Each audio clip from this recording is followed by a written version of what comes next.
Intinya filosofi itu ilmu yang mempelajari tentang kebenaran hidup dan kehidupan. Intinya itu. Jadi yang perlu dijelaskan, yang perlu digali itu hakikatnya. Hikmah dari kata-kata filosofi itu. Assalamualaikum warahmatullahi wabarakatuh. Saudara mukminku dari seluruh agama, keyakinan dan kepercayaan dimanapun kalian berada. Berjumpa lagi dengan channel YouTube Supi Satria Perdamaian Abadi. Kali ini dengan narasumber Ketua YKASI untuk mengungkap misteri-misteri tertinggi. Nah, kali ini kita akan membahas masalah filosofi. Apa itu hakikat filosofi? Seperti apa penjabaran dari beliau? Mari ikuti channel ini. Selamat menyaksikan. Terima kasih.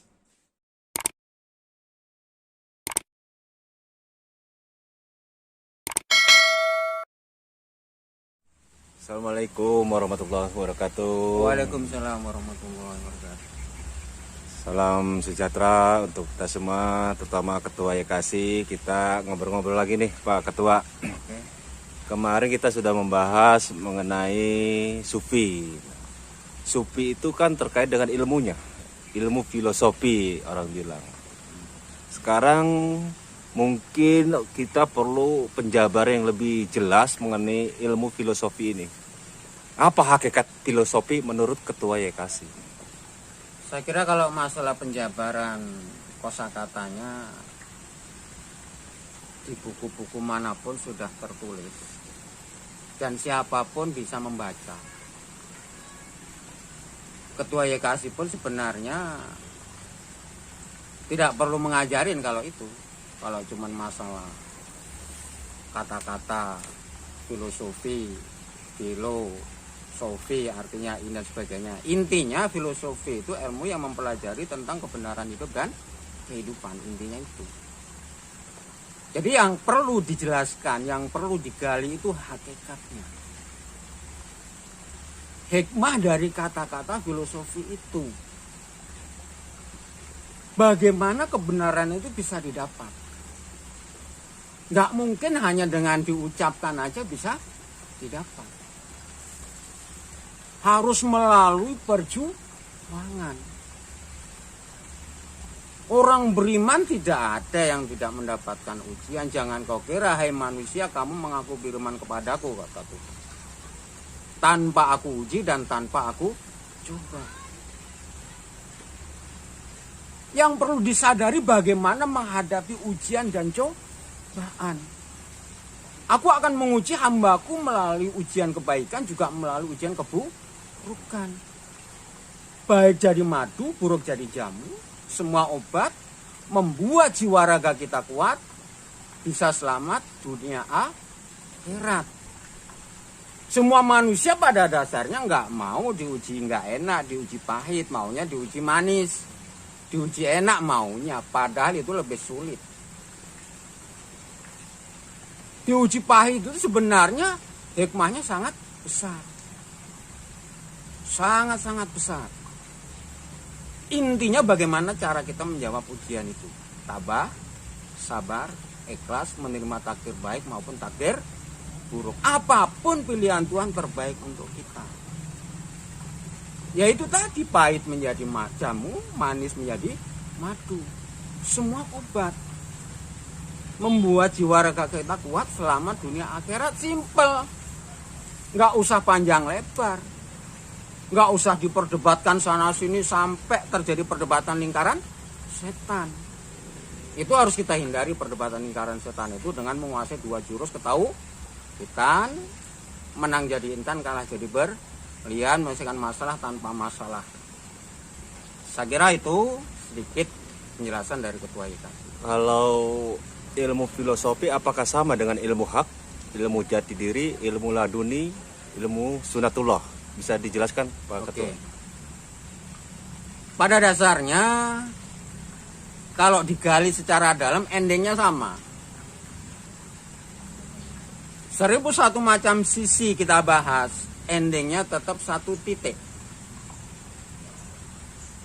Jadi kalau kita membahas satu kata aja itu jadi satu buku karena saling kait. Mau filosofi, mau jati diri, mau kodrat pasti, mau hak, kalau digali endingnya sama, yaitu kebenaran. Kenapa? Kebenaran, Tuhan sumber kebenaran, Tuhan sumber keindahan, Tuhan sumber kenikmatan. Saya kira penjelasan singkat dari Ketua YKASI seperti itu. Terus adakah kriteria ilmu filosofi ini menurut Ketua YKASI seperti apa?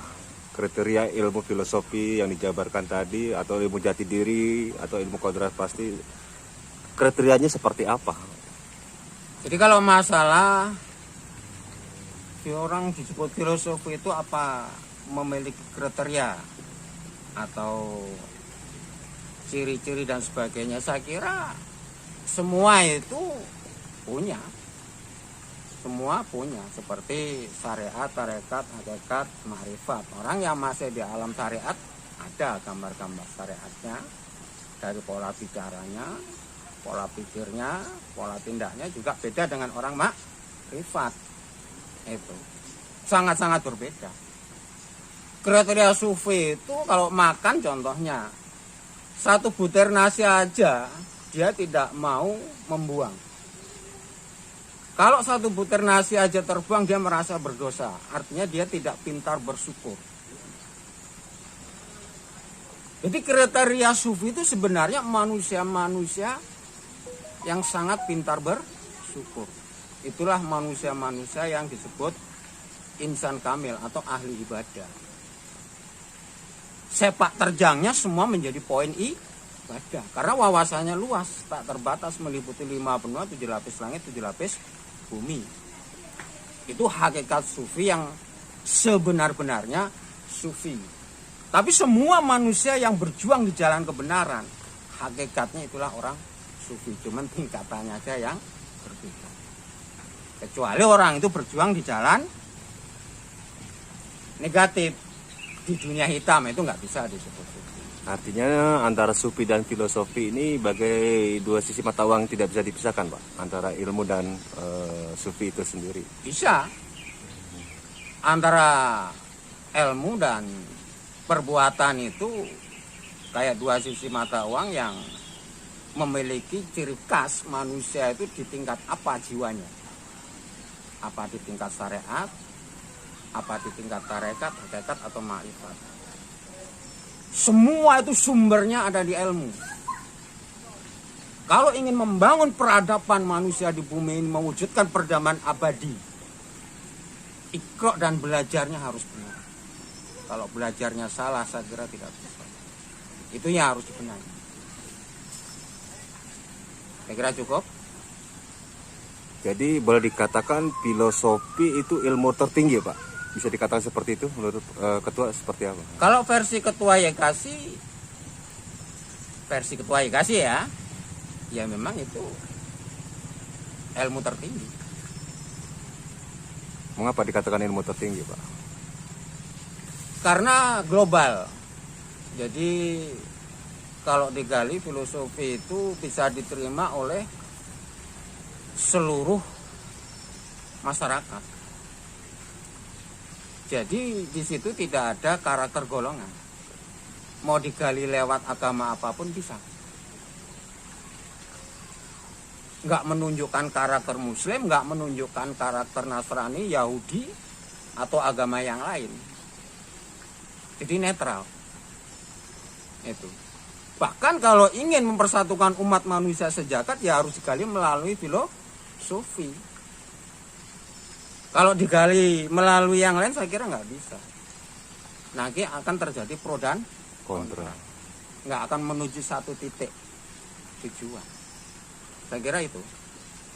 Baik, Pak. Terima kasih atas penjelasannya mengenai sufi dan filosofi. Dua hal yang sangat memang tidak bisa dipisahkan.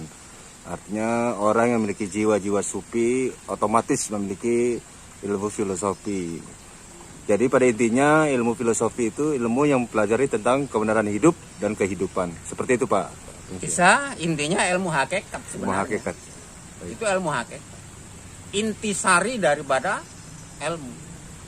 Semua bersumber di hakikat.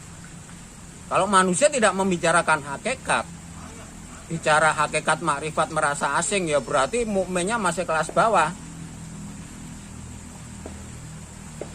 Karena untuk mencapai Sidratul Muntaha, mencapai kesempurnaan, itu harus selalu membahas bagaimana hakikat hidup ini yang sebenarnya.